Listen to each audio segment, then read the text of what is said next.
Good morning, students.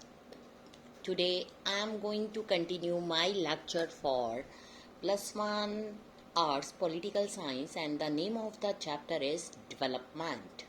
Now let us start with the topic introduction of development. Suppose in a school each class you have bring out an annual class magazine as one of their extra curricular activities. In one class, जो teacher head takes the last year's magazine as a model, makes a plan of what this year magazine should contain in terms of topic, articles, poetry, stories, etc. and divides and assigns topics to different students. So it is possible that as a result a student interested in cricket may find that he or she is actually keen to write a play.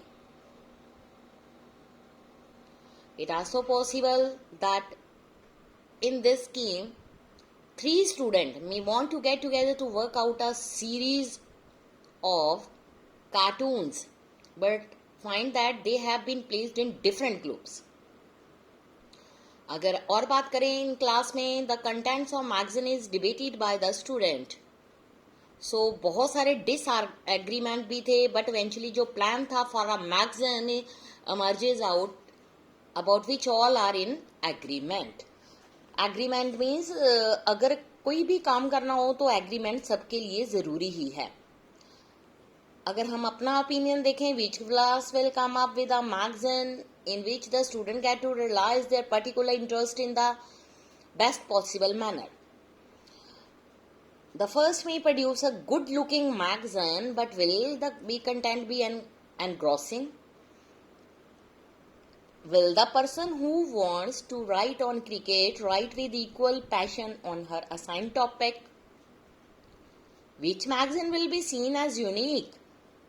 Which has standard? Which class will feel that working on the magazine can interesting, and which class will do it as just routine homework? So यही बात अगर हम society के लिए decide करें, what constitute development is bit like student deciding about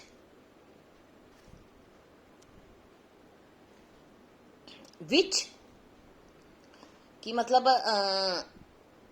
what kind of school magazine they want and how they should work on it. We could mechanically follow a model जो कि previously used in our own, और कुछ countries जो हैं plan करेंगे keeping in mind the good of the society as a whole as well as the right of those people who lives may be directly affected by the development projects. हर चीज़ को देखकर सामने ही रखकर development को start किया जाता है. जो लीडर्स हैं आइदर कंसंट्रेट और इम्प्लीमेंटिंग प्लान्स दैट मतलब जिसके बारे में प्रोटेस्ट भी हुए हैं, और दे कैन प्रोसीड डेमोक्रेटिकली, अपने साथ लोगों को लेकर चल रहे हैं. अगर हम ब्रॉडर सेंस में बात करें, डेवलपमेंट जो है कन्वे करता है ideas of important progress, wellbeing and aspiration for the better of the life. अगर हम नोशन ऑफ डेवलपमेंट के बारे में बात करें, नोशन ऑफ डेवलपमेंट या society articulates what constitutes its vision for the society as a whole और how best to achieve it. जो टर्म डेवलपमेंट है उसको ऑफनली हम यूज करते हैं नैरोर सेंस में, जो कि ये रेफर करता है कि more limited goals such as increasing the rate of economic growth, modernizing the society. जो डेवलपमेंट है unfortunately often come to be identified with achieving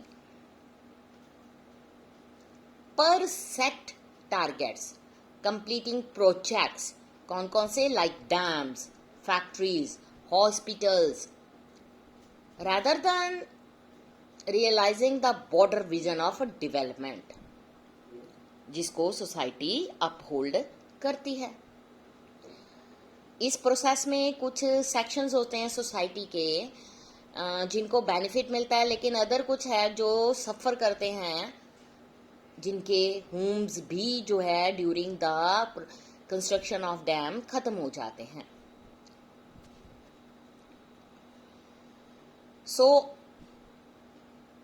उनकी होम्स, उनके लैंड्स, उनका way of life without any compensatory gains कुछ नहीं होता। कुछ issues होते हैं such as whether the rights of people have been respected in the course of development, whether the benefits and the burdens of development जो है उसको equally distribute किया जाए, whether जो decisions हैं regarding development priorities उनको मिलनी चाहिए। और ये जो हैं ये कुछ issues जो थे इनको मतलब हमारी कंट्री में और भी बहुत सारी कंट्रीज में इनको रेज किया गया।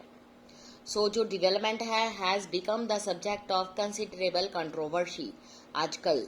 सो मॉडल्स ऑफ डेवलपमेंट जो हैं adopted in different countries have become the subject of debate, criticism, discussions।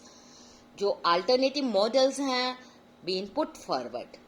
इस सिचुएशन में जो ब्रॉडर अंडरस्टैंडिंग है डेवलपमेंट की वो सर्व करी as a standard by which development experience of a country is examined।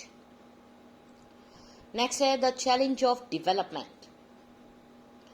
जो कंसेप्ट है डेवलपमेंट का उसने एक बहुत बड़ी इंपॉर्टेंस को गेन किया है after the second half of 20th century.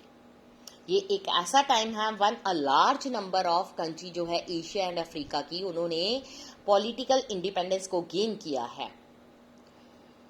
बहुत सारे impoverished and there population had low standard of living, education, health, other facilities जो थी वो बहुत ज़्यादा पुअर थी। they were often described as underdeveloped or developing।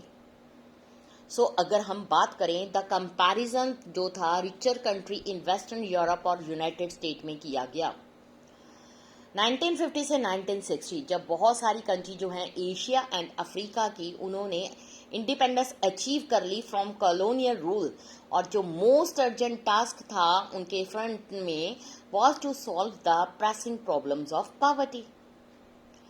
So malnourishment, unemployment, illiteracy, lack of basic amenities जो हैं that a majority of their population faced.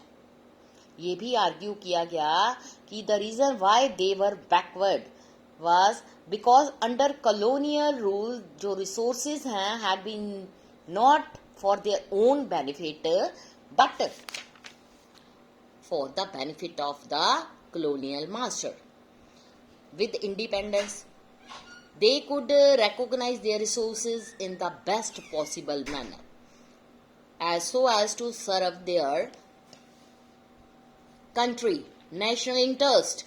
so it was now possible for them to formulate कुछ policies ऐसी हैं जिनको formulate किया जाए which would allow them to overcome their backwardness, move towards achieving the standard their former colonial master। ये क्या provide करी है? It provided the impatience for the countries to undertake development projects।